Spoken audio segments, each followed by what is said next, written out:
नमस्कार, स्वागत है आपका इंडिया न्यूज 28 में। आइए बात करते हैं उत्तर प्रदेश की कुछ खास खबरों की। मथुरा आए सीएम योगी, श्री कृष्ण जन्म स्थान पर किए कान्हा के दर्शन। मुख्यमंत्री योगी आदित्यनाथ एक दिवसीय दौरे पर मथुरा पहुंचे। मुख्यमंत्री यहां एकात्म मानववाद के प्रणेता पंडित दीनदयाल उपाध्याय की जन्मस्थली नगला चंद्रभान पर आयोजित 4 दिवसीय मेले का उद्घाटन किया।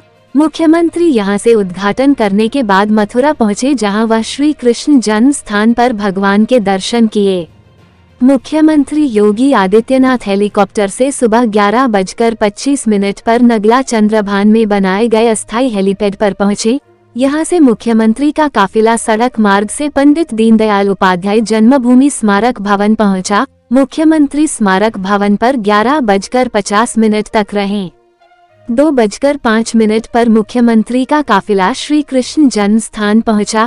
श्री कृष्ण जन्म स्थान में मुख्यमंत्री 20 मिनट तक रहे। इसके बाद वृंदावन में भगवान बांके बिहारी जी के दर्शनों के लिए और गोवर्धन परिक्रमा करने आने वाले श्रद्धालुओं के लिए गोल्फ कोर्ट का लोकार्पण किया। 3 घंटे मुख्यमंत्री रहे मथुरा में। इस दौरान सुरक्षा के कड़े इंतजाम किए गए। मुख्यमंत्री के मथुरा दौरे को देखते हुए मंगलवार को पुलिस ब्रीफिंग की गई, जिसमें ड्यूटी पर तैनात पुलिस अधिकारी और शासन कर्मियों को आवश्यक निर्देश दिए थे। मथुरा संवाददाता ब्रिजवीर सिंह जादौन की रिपोर्ट। भगवान श्री कृष्ण ने धर्म, सत्य और न्याय की स्थापना के लिए अपनी संपूर्ण लीला के साथ अपना अवतरण दिया था। आज भी उनके द्वारा कुरुक्षेत्र के मैदान में कही गई जो उपदेश थे, वे भी आज 5000 वर्षों के बाद भी उतने ही प्रासंगिक बने हुए हैं जितने 5000 वर्ष पहले थे। भारत की समृद्ध पौराणिक और समृद्ध संस्कृति का इससे अच्छा उदाहरण और क्या हो सकता है। और ब्रजभूमि में तो रज रज में, कण कण में प्रभु का वास है, उनकी कृपा बसती है, उनकी स्मृतियां जुड़ी हुई है। देश और दुनिया यहां आती है। ब्रज तीर्थ विकास परिषद के माध्यम से जहां डबल इंजन की सरकार इस कार्यक्रम को एक नई ऊंचाई की ओर ले जाना चाहती है, वहीं ये हम सबका सौभाग्य है कि आज जिस विचार प्रवाह के साथ हम जुड़ करके प्रधानमंत्री मोदी जी के नेतृत्व में अनेक उपलब्धियां भारत के साथ जुड़ती जा रही हैं। एशियन गेम्स में 107 मेडल भारत ने जीते। उससे पहले नारी बंधन अधिनियम भी पारित हुआ है भारत की संसद से। भारत की संसद में, विधानसभाओं में 33% सीटें महिलाओं के लिए आरक्षित हों, नारी शक्ति के लिए आरक्षित हों।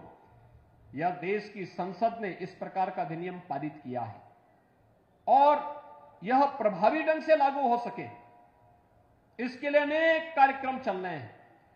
हम सबको प्रधानमंत्री मोदी जी के प्रति इसके लिए आभार व्यक्त करना चाहिए कि इसके माध्यम से नारी गरिमा का सम्मान उन्होंने पहले भी उज्ज्वला योजना के माध्यम से जहां इस कार्यक्रम को आगे बढ़ाया है, देश के अंदर 10 करोड़ से अधिक महिलाओं को रसोई गैस के फ्री में कनेक्शन उपलब्ध हुए। 12 करोड़ से अधिक घरों में एक टॉयलेट बन गया। पीएम स्वामित्व योजना के माध्यम से घरौनी वितरण में लोगों को जिस जमीन पर मकान है उस जमीन का स्वामित्व भी मिल गया और इनमें ज्यादातर स्वामित्व महिलाओं को प्राप्त हुआ है। इसी प्रकार से 55 लाख गरीबों को एक आवास प्रदेश में मिला है। प्रदेश के अंदर 6 करोड़ लोगों को हम स्वास्थ्य बीमा का 5 लाख रुपए सालाना स्वास्थ्य बीमा का कवर भी दे रहे हैं।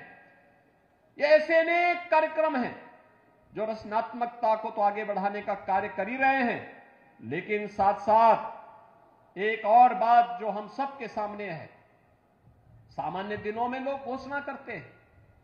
आपने देखा होगा 4-5 राज्यों के चुनाव होने जा रहे हैं और विपक्षी दलों में ऐसी भगदड़ मची हुई है, चुनाव आते हैं तो इनको तब लोक कल्याण याद आता है, तब गरीब कल्याण याद आता है, तब जातियां याद आती है। 4-4.5 वर्षीय लोग चुपचाप सोए रहते हैं, लेकिन प्रधानमंत्री मोदी जी ने तो ये सभी कार्य समयबद्ध तरीके से पूरे देश के अंदर बिना भेदभाव के सभी लोगों तक उपलब्ध कराने का कार्य किया है, मजबूती के साथ उस कार्यक्रम को आगे बढ़ाया है। और आज उन्हीं कार्यक्रमों की श्रृंखला को आगे बढ़ाते हुए दुनिया के मानवता के सामने सबसे बड़ा संकट आया था कोरोना कालखंड। जब कोरोना ने दस्तक दी थी, ऐसा लगता था जैसे मानवीय सभ्यता ही समाप्त हो जाएगी। भाइयों बहनों, कोरोना कालखंड में देश की लीडरशिप की ओर से प्रधानमंत्री जी ने जिस प्रकार का यशस्वी नेतृत्व दिया था, वह किसी से छुपा हुआ नहीं है।